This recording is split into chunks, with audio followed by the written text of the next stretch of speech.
Iran যুক্তরাষ্ট্রের মধ্যে আবারও শুরু হয়েছে এক ভয়াবহ সামরিক সংঘাত। হরমুজ প্রণালীর আকাশে একটি মার্কিন অ্যাপাচে হেলিকপ্টার ভূপাতিত করার ঘটনাকে কেন্দ্র করে দুই দেশের মধ্যকার দীর্ঘদিনের উত্তেজনা এখন রূপ নিয়েছে সরাসরি রক্তক্ষয়ী সংঘর্ষে। মার্কিন প্রেসিডেন্ট ডোনাল্ড ট্রাম্প যখন একটি শান্তি চুক্তির চেষ্টা চালাচ্ছেন, ঠিক তখনই মধ্যপ্রাচ্যের পরিস্থিতি সম্পূর্ণ নিয়ন্ত্রণের বাইরে চলে গেছে।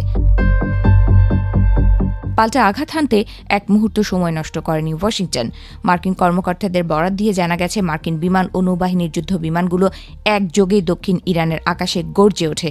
তারা হরমুজ প্রণালীর আশপাশে অবস্থিত ইরানের বেশ কয়েকটি বিমান প্রতিরক্ষা ব্যবস্থা এবং অত্যন্ত সংবেদনশীল রাডার স্টেশন লক্ষ্য করে নিখুঁত নিশানায় একের পর এক ক্ষেপণাস্ত্র নিক্ষেপ করে। মার্কিন সেন্ট্রাল কমান্ড বা সেন্টকম একে তাদের আত্মরক্ষার্থে চালানো একটি আনুপাতিক প্রতিক্রিয়া বলে দাবি করেছে।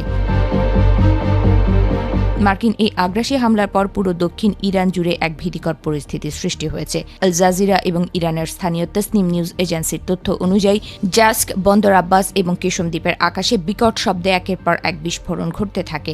ধোঁয়ায় ঢেকে যায় বিস্তীর্ণ এলাকা। এদিকে ফার্স্ট নিউজ এজেন্সি এক প্রতিবেদনে জানিয়েছে, মার্কিন হামলায় সিরিক জেলার বেমানি এলাকায় কেবল সামরিক স্থাপনাই নয়, বরং দুটি পানির ট্যাঙ্কার এবং একটি টেলিযোগাযোগ টাওয়ার সম্পূর্ণ ধ্বংস হয়ে গেছে। তবে তেহরানও এই আক্রমণ মুখ বুঝে সহ্য করার পাত্র নয়। ইরানের পররাষ্ট্রমন্ত্রী আব্বাস আরাকচি অত্যন্ত কড়া ভাষায় ওয়াশিংটনকে হুঁশিয়ারি দিয়ে বলেছেন যে মার্কিন যুক্তরাষ্ট্র তেহরানের সংকল্পের পরীক্ষা নেওয়ার যে ভুল সিদ্ধান্ত নিয়েছে তার পরিণতি হবে ভয়াবহ। ইরানের সশস্ত্র বাহিনী কোনো আক্রমণ বা হুমকিকে বিনা জবাবে ছেড়ে দেবে না এবং মার্কিনীদের নিরাপদ থাকতে হলে অবিলম্বে এই অঞ্চল ত্যাগ করতে হবে।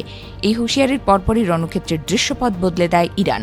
এক বিবৃতিতে জানানো হয়েছে, মার্কিন আগ্রাসনের তাঁত ভাঙা জবাব দিতে তারা বাহরাইনে অবস্থিত মার্কিন নৌবাহিনীর অত্যন্ত গুরুত্বপূর্ণ পঞ্চম নৌবহর লক্ষ্য করে ঝাঁকে ঝাঁকে ড্রোন হামলা চালিয়েছে। ইরান দাবি করেছে যে উভয় পক্ষের মধ্যে এখনও তুমুল সংঘর্ষ চলছে এবং আমেরিকার ওই ঔদ্ধত্য না থামলে এর চেয়েও বড় ধরনের বিপর্যয়কর আঘাত নেমে আসবে।